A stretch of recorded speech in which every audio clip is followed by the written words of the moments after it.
Mental health is too important to make it into a political football. It is too important to have it subject to budget cuts, and I sincerely hope that in September we see adequate, ongoing, secure funding for a range of mental health programs, not just mental health that's delivered in hospitals, but also outpatient and community-based facilities.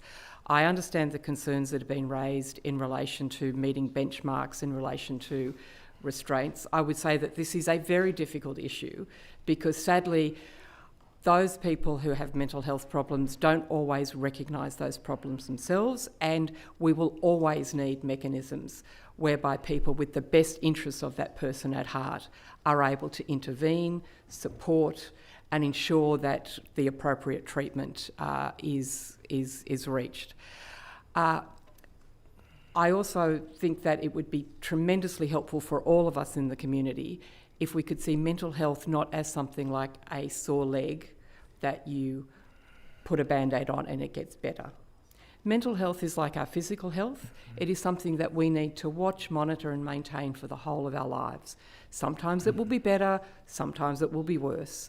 And as people who sensibly take care of our health, mental health and physical health, we need to address both.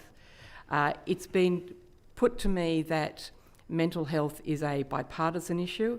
I think that that is largely true. And I think it is very important that it is a bipartisan issue.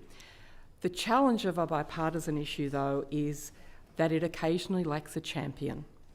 Because if there's no fight over this space, if there's no light being put on it in the budget process, then this can be something that can be pushed to one side because there are many competing demands of the health sector, there are many competing demands of government.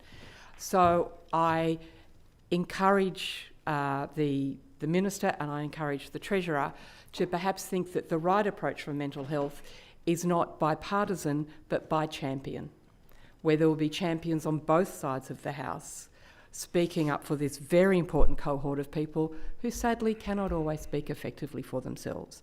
And we are here to be their voice, we are here to be their champions, and I invite everybody to be a champion of this important issue.